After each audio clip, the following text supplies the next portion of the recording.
जब दुर्योधन अपमानित हो गए फिर भी उनके मन को तसल्ली नहीं हुई, वो फिर भी उनको नीचे दिखाने की कोशिश करते रहते। जब पांडवों का वनवास हुआ तो दुर्योधन ने सोचा कि मैं रासोयज्ञ करके सबसे श्रेष्ठ राजा बन जाऊं, लेकिन पंडितों ने कहा कि युधिष्ठिर और धृतराष्ट्र के होते ये संभव है ही नहीं कि तुम रासोयज्ञ कर सको।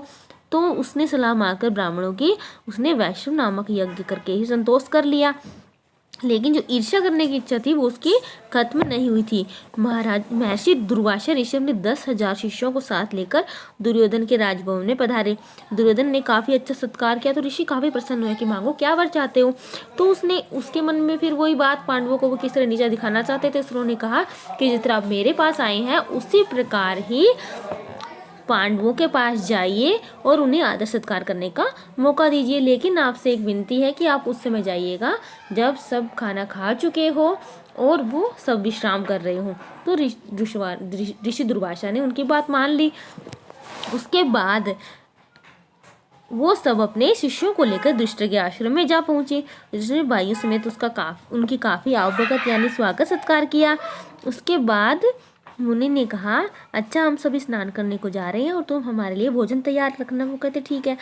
वनवास के प्रारंभ में युधिष्ठिर को सूर्य ने एक अक्षय पात्र दिया था और उसकी विशेषता थी कि 12 बरस तक इसके द्वय में मैं तुम्हें भोजन दिया करूंगा। वो भगवान सूर्य उस अक्षय पात्र में उसे भोजन दिया करते थे और उसकी विशेषता थी कि भोजन कभी समाप्त नहीं होगा जब तक द्रौपदी खाना न खा ले। सबको कितने भी मनुष्यों को उसमें खाना वो खिला सकती थी उस पात्र के द्वारा, लेकिन उसके बाद में अंत में द्रौपदी भोजन कर चुकी होगी उसके बाद उसकी शक्ति अगले दिन के लिए समाप्त हो जाएगी। उस पात्र की यह विशेषता थी।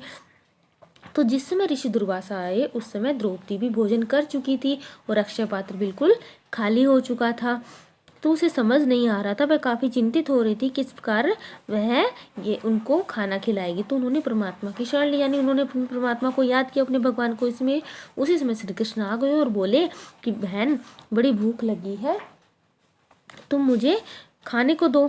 तो वह और भी दुविधा में पड़ गई। तो कृष्ण बोले जरा लाओ तो सही अपना अक्षय पात्र, उसमें देखो कुछ है भी नहीं। वह द्रौपदी उस पात्र को जब लेकर आई तो उसमें कुछ एक साग की पत्ती और भोजन का एक कण लगा हुआ था। उसने लेकर मुंह में डाला और कहा कि यही भोजन हो, इससे उन सबकी भूख मिट जाए। यही हुआ और द्रौपदी को यह देखकर सोचने लगी।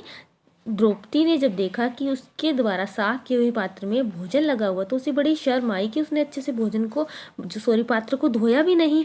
जो उसमें जो पड़ा था, जो बचा हुआ खाना वो श्री कृष्ण को खाना लगा तो उसे बड़ी एक तरह से शर्म आ रही थी। वो खुद को कोस रही थी, वो कह रही थी धिक्कार है मुझे जो ऐसा हुआ। तो श्री कृष्ण ने बाहर जाकर भीमसेन को कहा कि भीम जल्दी से जाकर ऋषि दुर्वासा को भोजन के लिए बुला लाओ। भीमसेन जब वहां पे गए तो देखा कि वो सब स्नान कर रहे थे, कुछ कर चुके थे।